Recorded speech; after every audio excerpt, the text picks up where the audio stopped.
Πώς λοιπόν μέσα σε μια εταιρεία ένας τέλεχος, ένας εργαζόμενος μπορεί να αναδείξει τον εαυτό του και τα προσόντα του και αυτά να γίνουν κατανοητά και να αναγνωριστούν από την εταιρεία. Και τι σημαίνει για μια εταιρεία να αναγνωρίζει τα στελέχη της? Έτσι. Το να μπορώ να αναγνωρίζομαι για την καλή εργασία που προσφέρω, να μπορώ να ακούω το μπράβο από την ομάδα μου, από τον εργοδότη μου, είναι ένα ζητούμενο το οποίο απασχολεί πάρα πολλούς ανθρώπους, γιατί νιώθουν ότι ενώ καταβάλουν τη μέγιστη δυνατή προσπάθεια, ο κόπος τους δεν αναγνωρίζεται, το αποτέλεσμα σαν να μην εκτιμάται από το περιβάλλον τους, και αυτός είναι ένας από τους βασικότερους λόγους που οι άνθρωποι αποθαρρύνονται από τον εργασιακό τους ρόλο και πολλές φορές μάλιστα θέλουν και να αποχωρήσουν. Άρα το κομμάτι της αναγνώρισης είναι πολύ σημαντικό.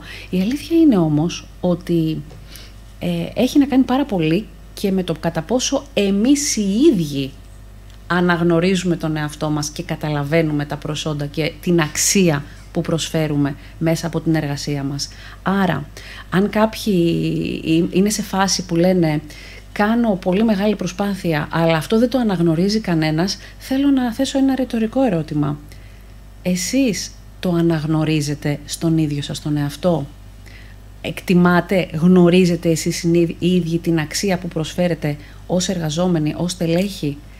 Πρώτα ξεκινά από το να αναγνωρίσω εγώ τον εαυτό μου και την αξία μου, και μετά θα έρθει η αναγνώριση από τους άλλους. Και μάλιστα όσο περισσότερο δυναμώσω μέσα μου πάνω σε αυτό το κομμάτι, τόσο περισσότερο θα μπορώ να το εκπέμπω φυσικά στους άλλους ανθρώπους. Άρα, για να απαντήσω στο ερώτημα του πώς μπορούμε να αναδείξουμε τον καλύτερό μας εαυτό μέσα στο επαγγελματικό περιβάλλον, είναι καταρχάς να το ξεκινήσουμε από μέσα μας.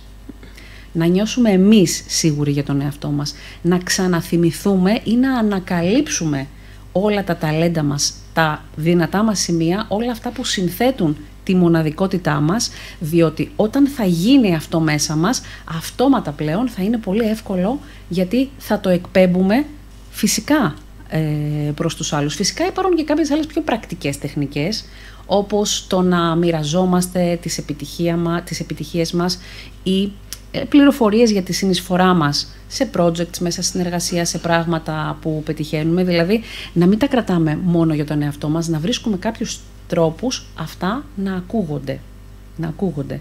Να καλλιεργήσουμε λοιπόν εμείς οι ίδιοι τη φήμη μας μέσα στο περιβάλλον. Και βεβαίως ένας από τους τρόπους που επίσης μπορούμε να αξιοποιήσουμε είναι τα μέσα κοινωνικής δικτύωσης, τα social media, και κυρίως το κομμάτι του LinkedIn, όπου εκεί μιλάμε ως επιτοπλίστων για τα επαγγελματικά μας επιτεύγματα, και πάρα πολλά πράγματα μπορούμε να τα μοιραστούμε, να τα ανακοινώσουμε, έτσι, να τα βγάλουμε και μέσα από αυτή την πλατφόρμα.